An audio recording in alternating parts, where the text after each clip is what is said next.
તો હેલો વિદ્યાર્થી મિત્રો, ખાસ કરીને અગ્નિવીર આર્મીમાં ખાસ કરીને તમારે જે જોઈનિંગ આવે ત્યારે તમારે કયા કયા ડોક્યુમેન્ટ સાથે લઈ જવાના હોય છે અને તેમાં બધી ડિટેલ સાથે વિડીયો બની રહે છે. વિડીયો પસંદ આવે તો વિડીયો લાઇક કરજો, ચેનલને સબસ્ક્રાઈબ કરજો અને તમારા મિત્રોને શેર કરજો. અને બધા જેટલા મિત્રો જે આર્મીમાં પાસ થઈ ગયા છે બધાને ખૂબ ખૂબ અભિનંદન. અને ખાસ કરીને તમારા જે ગામ અને માતા પિતાનું નામ વધારે રોશન કરો તેવી બધાને ખૂબ ખૂબ અભિનંદન. તો વાત કરવામાં આવે તમારે સૌપ્રથમ તમારે ક્યાં ક્યાં ડોક્યુમેન્ટ લઈ જવાનું તમે અહીંયા સાઈડમાં અલગ કરીને તમને બતાવી દઈએ, જેથી તમારે કંઈ પણ તમારે પ્રોબ્લેમ ના રહે. સૌથી પહેલાં તો હું તમને ડોક્યુમેન્ટ કહું છું તેને તમારે ઝેરોક્સ સાથે લઈ જવાની છે, 4 ઝેરોક્સ. જેમાં સૌથી વધારે પહેલાં તમારે વાત કરવામાં આવે તો તમારે જે રંગીન છે ફોટો તે તમારે 20 થી 25 સાથે લઈ જવા. અમુક જે યુટ્યુબર કહે છે તે 5 થી 10 લઈ જાવ, પણ તમારે વધારે ફોટા લઈ જવાના કેમ કે ત્યાં કંઈ વાંધો ન આવે, પ્રોબ્લેમ ન આવે તમારે, એટલે 20 થી 25 તમારા ફોટા લઈ જવાના રહેશે. અહીંયા જોઈ રહ્યો છો તમે. પહેલામાં વાત આવે એમાં તમારે 10માની માર્કશીટ લઈ જવાની છે. તમારે 10માનું જે માર્કશીટ હોય તે લઈ જવાની છે. બીજું ડોક્યુમેન્ટ એમાં એમ છે કે તમારે 10માની અને 12માની જે પરીક્ષા વખત તમારે જે એડમિટ કાર્ડ હતું ને તે લઈ જવાનું છે. તો અમુકની કમેન્ટ આવશે તો સર એડમિટ કાર્ડ ક્યાંથી અમે લાવીએ? તો તમારી જે સ્કૂલ હોય જૂની 10માની અને 12માની ત્યાં જવાનું, ત્યાં તમારી એડમિટ કાર્ડની કોપી હશે જ. તે કોપી લઈને ત્યાં પણ તમે ઝેરોક્સ કરાવીને અને તો સાથે તે કોપી પણ તમે લઈ જશો.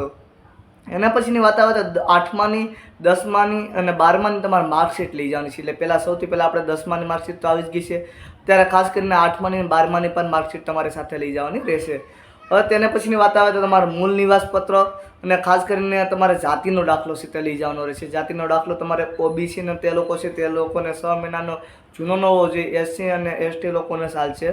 તેમાં વધારામાં છે તેનું ડોક્યુમેન્ટ તમારે એનસીસીની તમારે સર્ટિફિકેટ છે તેમાં એ બી અને સી તે ઓરિજિનલ લઈ જવાનું રહેશે તમારે. તેના પછીની વાત કરવામાં આવે તમારે જે આધાર કાર્ડ તમારું ઓરિજિનલ, તમારું પાન કાર્ડ અને ત્યાં સાથે ઝેરોક્સ પણ લઈ જવાની રહેશે, પણ ઓરિજિનલ પણ સાથે લઈ જવાનું રહેશે. આ જે વસ્તુ છે તેમાં વધારેમાં વાત કરવામાં આવે તો તમારે પાન કાર્ડ પછીની જે છે આધાર કાર્ડ સાથે નંબર જોઈન્ટ હોય ને તે તમારે લઈ જવાનો છે. આધાર કાર્ડ સાથે તમારા આધાર કાર્ડમાં નંબર જોઈન્ટ હોય ને તે નંબર તમારે સાથે લઈ જવાનો રહેશે. એટલે તમારા માતા પિતાનું આધાર કાર્ડનું જે છે તે ઝેરોક્સ લઈ જવાનું રહેશે. તેમાં વધારામાં વાત કરવામાં આવે તો તમારે જે ફોન નંબર જે ચાલુ હોય ને તે લોગિન હોય આધાર કાર્ડ સાથે તે જ તમારે લઈ જવાનું રહેશે. બધી તમને જે છે આ ડોક્યુમેન્ટ કે તમારે કંઈ પણ તમને ડાઉટ લાગે તો કમેન્ટ કરીને જણાવી દીજો. અને ખાસ પછી આને પછીનો જે તમારા કિટ લિસ્ટ હશે તે પણ એના ઉપર હું વિડીયો લાવી દઈશ, તો કમેન્ટ કરી દીજો તમારે કયા ડ્રેસ, કયા કપડાં અને કયા શૂઝ પહેરીને જવાનું છે, સાથે શું શું તમારે બેગમાં લઈ જવાનું છે, અને તમારે ફોન તમારે એન્ડ્રોઈડ લઈ જવો તે સાદો લઈ જવો, તે બધી ડિટેલ સાથે એક બીજો વિડીયો બનાવી દઈશ. તો આ વિડીયો પસંદ આવે તો વિડીયોને લાઇક કરજો, ચેનલને સબસ્ક્રાઈબ કરજો. અને ખાસ કરીને જેટલા લોકો આમાં નથી આવ્યા તે લોકો મહેનત રાખે અને ખાસ કરીને જેટલા લોકો આવી જાય તે બધા ખાસ કરીને પોતાના મા બાપનું નામ રોશન કરે તે બધાને શુભકામના છે.